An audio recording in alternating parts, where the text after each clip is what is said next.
Hi guys, for United People's TV, I'm Ben, and the dust has settled on the summer transfer window of 2015, and we finally know what Manchester United's squad is going to look like for the coming campaign. And where do we start? Well, I think there's only one place we can start, and that is David De Gea. We all know what happened. Madrid submitted the paperwork 1 minute late, apparently, and as a result, the transfer didn't go through, and De Gea remains a Manchester United player. I mean, two of the biggest clubs in the world, and it has just been an absolute farce.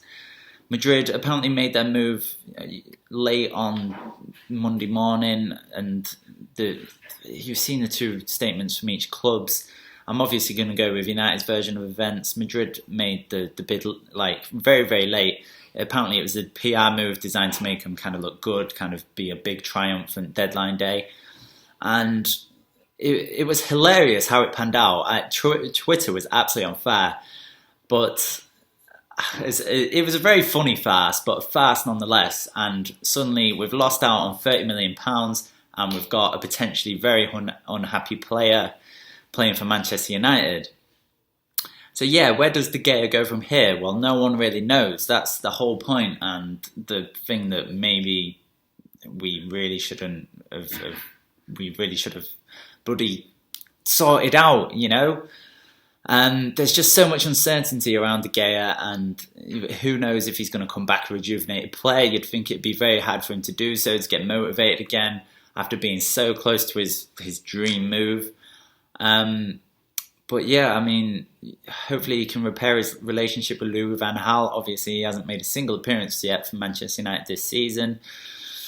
And I really don't know what's going to happen. But if he lines up against Liverpool, I will be the first one to be clapping and supporting him no matter what.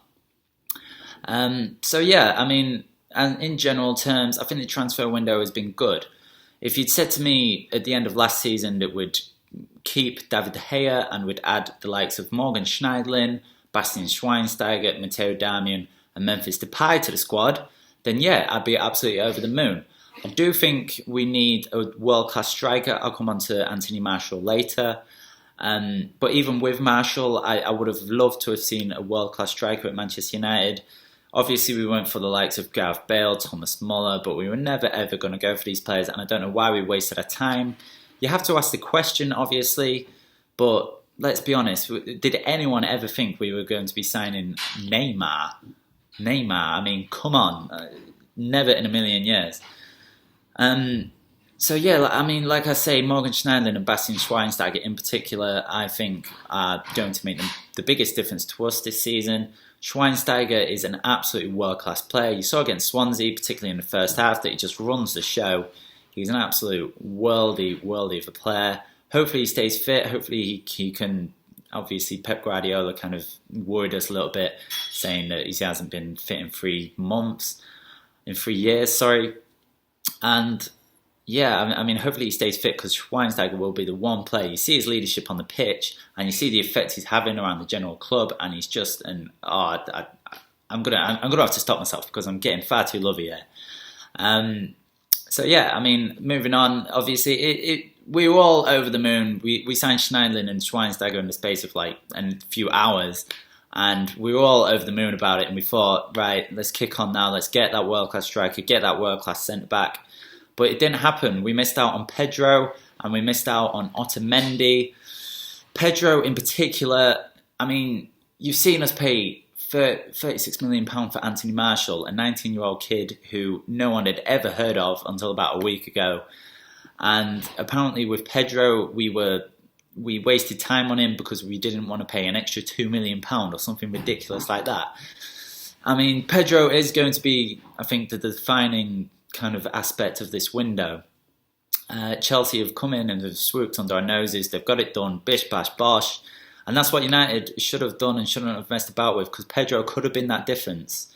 Could have been that difference in a Premier League title challenge this year, but it wasn't to be. And instead, we've waited until deadline day to sign Anthony Martial. I'm not going to lie, I really haven't seen this kid play. I know he did very well against Arsenal in the Champions League a while back, but like I say, £36 million for a 19-year-old. I'm not sure about that.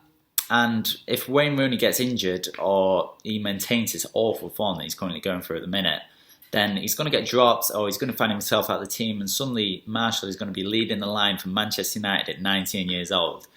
Are we going to be able to trust him to do that? I don't know. Let me know your thoughts in the comments.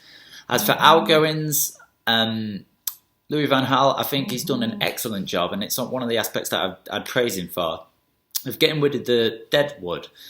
I mean, you've seen Tom Cleverley, Nani, Robin van Persie leave this season, although there is a bit of a question mark over Van Persie and whether he could have done the business this year, but that's a different story. But anyway, Louis van Gaal has got rid of the deadwood, and I think he needs to be commended for that. He did the job that David Moyes was too diplomatic to do, and he's been ruthless, but it's been a necessary ruthless streak.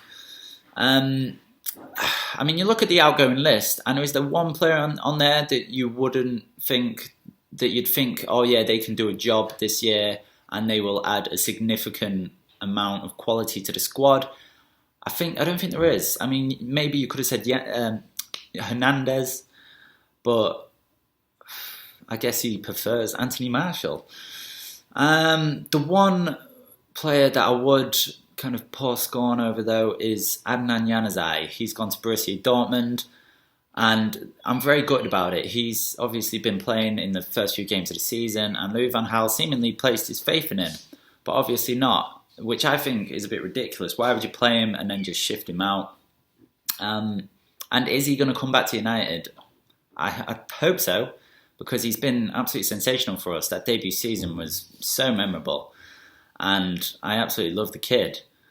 But a team like Dortmund, you'd think if he went to somewhere like Everton just to get Premier League experience, in a similar vein to Danny Welbeck and Johnny Evans, who have done that at Sunderland down the years, then yeah, I could understand that, and he would come back a brilliant, well, not a brilliant player, but a much more developed player. But going to Dortmund, it seems a bit of an odd one. I'm not sure if he's going to come back, but there isn't a buy clause in the loan deal, so hopefully he will come back, and hopefully he will come back a much better player. So yeah, I think if I had to rate this transfer window, I'd give it a 7 out of 10. If we got a world-class striker, then I'd bump it up to an 8 or 9. But it wasn't to be, and unfortunately, I don't know if Manchester United are going to mount a Premier League title challenge as a result. I think they'll come close, but you look at the Newcastle game and you look at the Swansea game, and have we got that player that's going to take games by the scruff of the neck and win them by himself? I don't think we have. So yeah, let me know what you think in the comments. Has it been a successful transfer window? Who else should we have signed? And who would be your dream signing for next year? Let me know. Please leave a like on this video and subscribe to United People's TV. Thanks for watching. Hello, hey! Pay attention to the manager.